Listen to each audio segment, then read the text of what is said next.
গতকালকে একজনের সাথে দেখা হইলো, সিনেমা হল মালিক প্লাস বুকিং এজেন্ট। আমার খুব আগ্রহ নিয়ে বলেছে, শাহী ভাই একটা তথ্য লাগবো। আমি বললাম কি?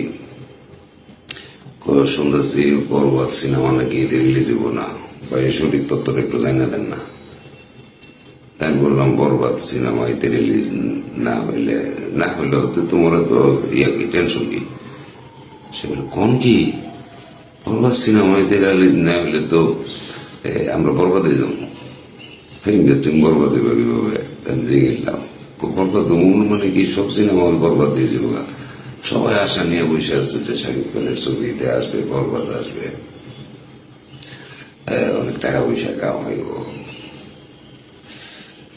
আচ্ছা, এই কথাটার প্রেক্ষিতে একটা কথা বলি, মনে গেল আর কি, যে টেসলার যে মালিক ইলন মাস্ক নাকি এই আগামী 10 বছর কি কি করবো এটা এখন একটা প্ল্যান করে হওয়া। তার 10 বছরের কাজ কি, যেসব 10 বছরের কাজ কি কি করবো সব গোটায় নেয় না। তার লোকজনের বলে কি এটা 10 বছর না, এটা 1 বছরে করতে হইব। যত লোক লাগে, টাকা পয়সা লাগে আমি দেবো, এই 10 বছরের কাজ তোমরা 1 বছরে করো। মানে এই জন্যই সে আর কি ইলন মাস্ক। আরেকজন আছে জ্যাক মা, আলিবাবার মালিক। তার একটা বক্তৃতা আমি নিজেই শুনছি। সে বলছে যে কাজটা কঠিন, অর্থাৎ যে কাজটা করতে মানুষ ভয় পায়, যেটা করা সম্ভব না।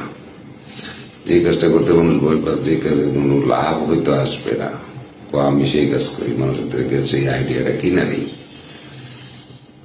কিনে নিয়ে যারা যেটা করতে চায় না ওই কাজটা আমি করি। চিন্তা করেছি কি ট্যালেন্ট, এই জন্যই সে জ্যাক মা, আলিবাবার মালিক, সারা বিশ্বে তার ব্যবসা। আরেকটা ঘটনা দেখে গেলে 2-3 দিন আগে আমাদের দেশের এক সমন্বয়ক সেনাবাহিনী নিয়ে কি যেন একটা বলছে, বাস সারা দেশের রাজনীতিতে তোলপাড় শুরু হয়ে গেছে। আমি আপনি বললে তো কিন্তু কিছুই হইত না, কিন্তু তার কথাটা তোলপাড় শুরু হয়েছে এই কারণে সে তাকে সারা দেশের মানুষ চিনে ফেলেছে 24 গণ আন্দোলনের কারণে। এগুলো বলার উদ্দেশ্য হইল যে এই যে ঈদের মাঝে একটা সিনেমা মুক্তি পাইলেই কি না পাইলেই কি শত শত সিনেমা দেশে হচ্ছে। একটা সিনেমা ঈদের মুক্তি না পেলে হল মালিক বরবাদ হয়ে যাবো, এটা কি ধরনের কথা? এটার কথার কারণে একটা হয়েছে যে 3 জনের কথা বলছি, এরকম একটা ফেমাস লোক, এটা হল হিরো, নাম শাকিব খান, বাংলাদেশের বর্তমানের সুপারস্টার। ঈদের জন্য একটা সিনেমা তৈরি করছে, মানে ঈদকে সামনে রেখে ঈদে রিলিজ হবে এই হিসাবে এই সিনেমাটা ঈদের জন্য তৈরি করছে। এই সিনেমাটা যদি ঈদে না আসে একটা আলোচনার বিষয়বস্তু হতেই পারে। আর যেহেতু হিরো শাকিব খান, তো মালিকের সাথে আমি একমত না যে বরবাদ সিনেমা না হলেই হলমুখগুলো বরবাদ হয়ে যাবে, বিষয়টা এরকম না। কারণ আরো বেশ কয়েকটা সিনেমা এতে রিলিজ হবে। এম রাহিমের জঙ্গলির টিজার আমি দেখেছি, চমৎকার লেগেছে, আশা করি দর্শকের ভালো লাগবে। তারপর শিহাব শাহিনের দাগি সিনেমার টিজার দেখছি, খুব ভালো লাগছে। আসলে মনে হচ্ছে দুইটাই ঈদের ছবি। তারপরে জিন 3 আছে একটা, ওইটা আসবে।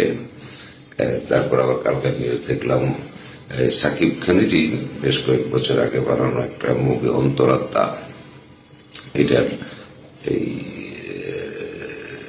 সেন্সর সার্টিফিকেট খুব সম্ভবত পেয়ে গেছে, তাহলে হয়তো এটা হইতে চলে আসবে। সুতরাং বরবাদ না আসলে ঈদের হল বরবাদ হবে, বিষয়টা এরকম না। বরবাদ হইতে হবে সাকিবিয়ানদের, যারা সাকিবকে প্রচন্ড ভালোবাসে, যারা বরবাদের জন্য অপেক্ষা করতেছে, তাদের হৃদয়ে হয়তো কিছুটা বরবাদ হইতে পারে, কিন্তু দর্শকদের, সারা দেশের দর্শকদের বিনোদনের কোনো অভাব হবে না।